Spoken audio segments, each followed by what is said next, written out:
आपकी सरकारों ने पहले दी वक्फ को संपत्ति जो उन्होंने क्लेम किया और मैं समझता हूं अगर वक्फ को कोई प्रॉपर्टी दी गई, क्या डीडीए ने 1000 से ज्यादा हिंदू मंदिरों को नहीं दी है? अरे डीडीए को जमीन दी, अरे भाई कोई संस्था जमीन के लिए अप्लाई करे और सरकार अलॉट करे, वो एक चीज है। एक है कि सरकार की जमीन पे कोई क्लेम कर दो, सरकार के ले जाओ, छोड़िए हिंदुओं को। सिखों को ऐसी पावर है ना? गुरुद्वारा लिया जा चुका है वक्फ बोर्ड में 2022 में। ईसाइयों को पावर है ना? यहूदियों को पावर है ना? पारसियों को पावर है ना? तो मेरे भाई अब्दुल को कौन खोपड़ी में बैठा रहा है? नया मुल्ला प्याज ज्यादा खाता है, गैर मुल्ला प्याज ज्यादा खा रहा था। वक्फ बोर्ड जैसा कानून, जैसा जिस ढंग का कानून आज है, ये तो सऊदी अरब और टर्की में नहीं है। आपको वक्फ बोर्ड में क्यों गैर मुस्लिम लोगों को शामिल करने की जरूरत है? आजम खां कुंभ मेला समिति के अध्यक्ष होंगे, और दूसरा मंत्री नहीं हो सकता था? वही मंत्री का क्या दिक्कत है? आजम खां कुंभ मेला समिति का एकमात्र अध्यक्ष है आज तक, कुंभ मेले इसने खुद कभी स्नान नहीं किया 2013 में। संख्यक के नाम पे सबसे बड़े बहुसंख्यक की राजनीति करनी है, वो हराता वाला चाहिए, हरारा वाला चाहिए।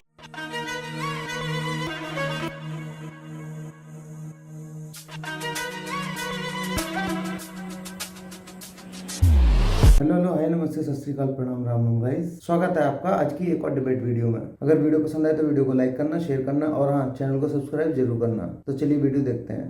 ये टीवी वाले भाई पिक्चर चालू करो बे। अरे करती रही हैं सरकारें, वक्फ में जमीन दे देती हैं, उनके पास क्लेम आता है, वक्फ बोर्ड के लोग आते हैं कहते हैं कि ये वक्फ की जमीन है, सरकार ने दे दी। तो ये क्यों इतने सालों से चला रहा था? क्या इसको व्यवस्थित करने की जरूरत नहीं थी? और आपकी सरकार ने किया ऐसा? क्या कुंभ में पैसा देना सरकारें बंद कर देंगी? विवाद नहीं है उस पर, मैं पूछ रहा हूं।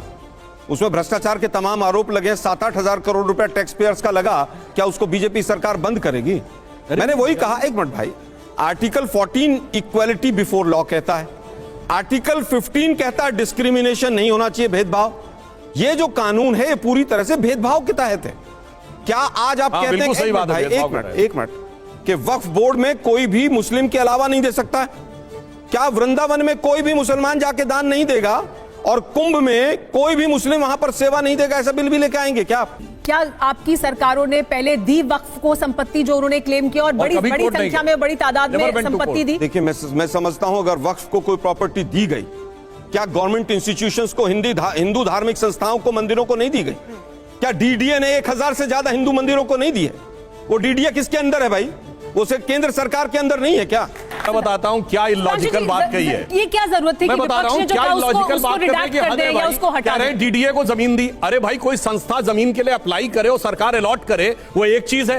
एक है कि सरकार की जमीन पे कोई क्लेम कर दो, सरकार के ले जाओ बगैर लड़े हुए कोर्ट में। मतलब मेरे विचार से तुलना सोच समझ के करनी चाहिए। ये अब्दुल को टाइट करने की बात नहीं है, ये अब्दुल में जो कट्टरपंथी उनको खोपड़ी बैठाने की बात है। ये दोनों में अंतर मैं बता रहा हूं कैसे। मैं इनको बताना चाहता हूं, अगर ये कह रहे हैं तो मुस्लिम समाज के अलावा किसी को ये पावर दी हो तो बताइए, छोड़िए हिंदुओं को। सिखों को ऐसी पावर है ना? गुरुद्वारा लिया जा चुका है वक्फ बोर्ड में 2022 में। ईसाइयों को पावर है ना?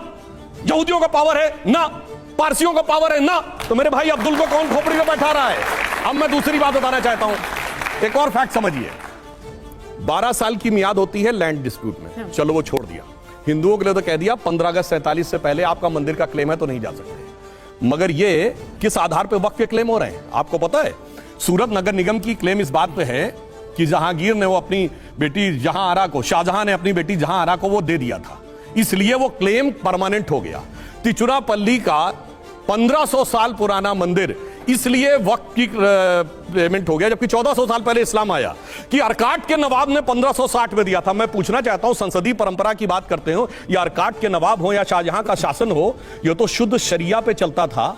इसमें तो जजिया दी लिया जाता था, इसमें जिम्मी का कॉन्सेप्ट था। यह जिम्मी का कॉन्सेप्ट जानते क्या होता है? इस्लाम मान्यता के अनुसार इस्लामी हुकूमत में प्रॉपर्टी पे जो गैर मुस्लिम हैं उनका क्लेम सेकेंडरी है, दे आर कॉल्ड जिम्मी। तो अगर क्लेम होगा between the dispute between Muslim and non Muslim, तो मुस्लिम विल प्रिवेल। तो जो जजिया लेते थे, जो जिम्मी करते थे, जिन्होंने गाजी की उपाधि धारण की है, हजारों को कत्ल करने की बात, उनके फरमानों को पार्लियामेंट्री व्यवस्था में मान्यता प्रदान की। शर्म आनी चाहिए मुझे लगता है। मैं बात तो पूरी कर लूं, मुझे पूरी बात करने दीजिए। देश आजाद हुआ, इस देश के 2 हिस्से इस्लामिक राष्ट्र बने और भारत आंशिक इस्लामिक राष्ट्र बना। और यह बात मैं गंभीरता से कह रहा हूं, इस देश के कानून में मैं एक दर्जन चीजें ऐसे गिना सकता हूं जो मैं चैलेंज करके कहता हूं। सांसद कह रहा है कि आंशिक इस्लामिक राष्ट्र बना। अब देखिए, आप बोल रहे तो मैंने डिस्टर्ब नहीं। सांसद कह रहा है, मैं बोल रहा हूं, और ये संसद में भी बोल चुका हूं। मेरे भाई परेशान ना होइए, ये डिबेट अलग है, हम एक एक करके बोले। आप एक सेकुलर राष्ट्र मुझे बताइए, 195 देश है, एक सेकुलर राष्ट्र बताइएगा जहां ट्रिपल तलाक, हलाला, मेहरम, हज subsidy, Waqf board, places of worship act और शरिया को कॉन्स्टिट्यूशनल मान्यता प्राप्त हो। सेकेंड, अगर शरिया और सर्वोच्च न्यायालय में मतभेद हो जाए, शाबानो केस की बात कर रहा हूं, तो भारत की संसद सर्वोच्च न्यायालय के निर्णय को रौंद कर शरिया को सर्वोच्च न्यायालय से ऊपर कर दे। मैं चैलेंज करके कहता हूं, एक सेकुलर देश बताइए, मैं अपनी बात वापस ले लूंगा। यह सिर्फ और सिर्फ मुस्लिम राष्ट्रों में होता है, और अधिकांश मुस्लिम राष्ट्रों में ट्रिपल तलाक नहीं था। ये तो लोग कहते हैं कि नया मुल्ला प्याज ज्यादा खाता है, गैर मुल्ला प्याज ज्यादा खा रहा था। इनके सामने समस्या यह थी, और इसलिए इनका उद्देश्य, मैं पूरी बात कर लूं, इसीलिए मैं आपसे कहना चाहता हूं कि इन्होंने जिस प्रकार के प्रावधान बनाए, आप एक मुझे देश बता दीजिएगा जहां शरिया को कॉन्स्टिट्यूशनल मान्यता प्राप्त हो। इसलिए मैंने आंशिक मुस्लिम राष्ट्र कहा। वक्फ बोर्ड जैसा कानून, जैसा जिस ढंग का कानून आज है, यह तो सऊदी अरब और टर्की में नहीं है। जिस ढंग का ट्रिपल तलाक का कानून पाकिस्तान और बांग्लादेश में नहीं है। मगर यहां आपने क्या किया, मैं आपको बताना चाहता हूं। ये जो अब्दुल को कह रहे थे ना टाइट करने को, अब्दुल को टाइट नहीं किया इन्होंने, अब्दुल की ऐसी तैसी कर दी।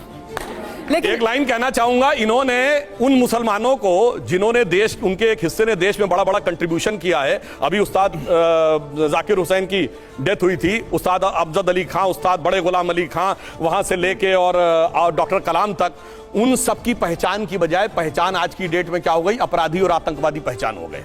तो इनके लिए लाइन कहना चाहूंगा, साहब ये वक्फ बोर्ड जैसे एक्टों ने जानते क्या किया है, किसी को किसी की मोहब्बत ने मारा, और किसी को किसी की अदावत ने मारा, और शराफत अली को सेकुलर सियासत ने मारा। सुधांशु जी, गंभीर सवाल है, आपको वक्फ बोर्ड में क्यों गैर मुस्लिम लोगों को शामिल करने की जरूरत है, जबकि ऐसा क्या किसी और धर्म में किया जा सकता है? क्या किसी गुरुद्वारे की प्रबंधक कमेटी में आप शामिल कर सकते हैं किसी गैर सिख को, या आप किसी हिंदू मंदिर की प्रबंधन कमेटी में किसी गैर हिंदू को शामिल कर सकते हैं, या ये होना चाहिए? क्या है आपकी आइडियल पोजीशन, क्यों ये जरूरत है आपको वक्फ बोर्ड में शामिल करें? ठीक, मैं पहले ही कह चुका हूं कि हाई कोर्ट का इस पे जजमेंट है कि वक्फ की प्रॉपर्टी का मामला रिलीजियस नहीं है, प्रॉपर्टी मैनेजमेंट का है। दूसरा, अब रिलीजियस की बात, 2013 में कुंभ मेला समिति का अध्यक्ष कौन था बताइए, आपको तो पता। आजम खान थे। तो फिर आजम खान कुंभ मेला समिति के अध्यक्ष होंगे। आज एक मंत्री के नाते थे, वो मुसलमान के नाते नहीं थे। फिर आप बीच में डिस्टर्ब करने लगे। आप गलत बयानी कर रहे हैं भाई। बयानी क्या है? एक मंत्री थे, मंत्री है उसका, तो दूसरा मंत्री नहीं हो सकता था? वही मंत्री का क्या दिक्कत है? मंत्री को भी हिंदू मुसलमान में देखोगे क्या? कुंभ मेला समिति का एकमात्र अध्यक्ष है आज तक के कुंभ मेले, इसने खुद कभी स्नान नहीं किया 2013 में। अब पूछता हूं, पश्चिम बंगाल में देवस्थानम समिति का अध्यक्ष कौन है? नाम पता है भाई? पता है भाई, मुझे एक बात बताओ। हाँ, ये सब नहीं, फरहाद हाकिम है। अरे भाई, मैं अगर और ये फरहाद, अब पूरी बात कर दीजिए भाई, ये नहीं गया तो मैं हिंदू नहीं हूं, क्या मतलब हुआ भाई कि हर सेंटेंस में बीच में बोलने लगे? आप बता, आप गलत, आप अजीब तरफ दे रहे हैं। आलोक जी, पूरी बात सुन लेते हैं, फिर आप आलोक जी, आपको देखिए, मुझे आप दोनों के साथ भी अपनी आवाज ऊंची करनी पड़ेगी। पहले एक आदमी को प्रतिक्रिया देने दें, सुधांशु जी बात पूरी करें, फिर आप बोलिएगा। समझ में आता है, आपके पार्टी में नंबर बढ़ रहे होंगे, पार्टी के नंबर यही लिए कम होता चला जा रहा है। ये बीच बीच में बीजेपी बात पूरी करिए, फिर आलोक जी प्रतिक्रिया दीजिए। नंबरों की लड़ाई है वक्फ बोर्ड का बिल, वक्फ बोर्ड सुधारने की लड़ाई नहीं है। ये वोटों का नंबर कैसे बढ़े इसलिए लड़ाई है। तो गलत नंबर के साथ खड़े हो गए आप। चलिए ठीक है, सुधांशु जी आप बोलिए। हाँ, मैं बताता हूँ, सुनिए। और ये फरहाद हाकिम जानते कौन है जिन्होंने बुला के? भाई, क्या गुरुद्वारा प्रबंधक कमेटी में मुसलमान को रख सकते हैं? हाँ या ना में उत्तर दीजिए ना भाई। मैं तो आपसे सीधी सीधी बात नहीं रख सकते। लेफ्ट राइट आगे पीछे सिर्फ हिंदुओं की कमेटी में आप रख सकते हैं, बताइए। ये सेकुलरिज्म का प्रतीक है, इसीलिए मैं बताना चाहता हूं सिर्फ हिंदू कमेटी में रख सकते हैं, वरना आज तक ये बताइए। बाकी छोड़िए, अल्पसंख्यक विभाग मंत्रालय है और अल्पसंख्यक आयोग है, इन्होंने किसी गैर मुस्लिम राम मंदिर न्यास में कितने मुसलमान रखे हैं आपने? मैं पूछना चाहता हूं, बताइए कभी आपने गैर मुस्लिम को अल्पसंख्यक? हमारे इस समय किरण रिजिजू जी अल्पसंख्यक मंत्री हैं और वो बौद्ध हैं। बताइए किसी बौद्ध को बनाया कभी? बोलिए, जवाब चाहिए। किसी क्रिश्चियन को बनाया अल्पसंख्यक आयोग का अध्यक्ष? हमारे यूपी में आशीष मैसी थे, क्रिश्चियन थे, हमने सरदार त्रिलोचन सिंह को अल्पसंख्यक आयोग का अध्यक्ष बनाया। बोलो, अल्पसंख्यक के नाम पे सबसे बड़े बहुसंख्यक की राजनीति करनी है, कोई मतलब नहीं है। और जो वास्तविकता में अल्पसंख्यक हैं, यहूदी, पारसी, वो 1%, 0.1%, 1%, यानी उनकी तो गिनती नहीं है। वो हराराता वाला चाहिए, हरारा वाला चाहिए। समझ रहे हो आप? मेरा ये चैनल सब्सक्राइब करें और मेरे हर अपडेट आपको मिले, इसके लिए बेल आइकन जरूर दबाइएगा। आप सभी को मेरी ढेर सारी शुभकामनाएं।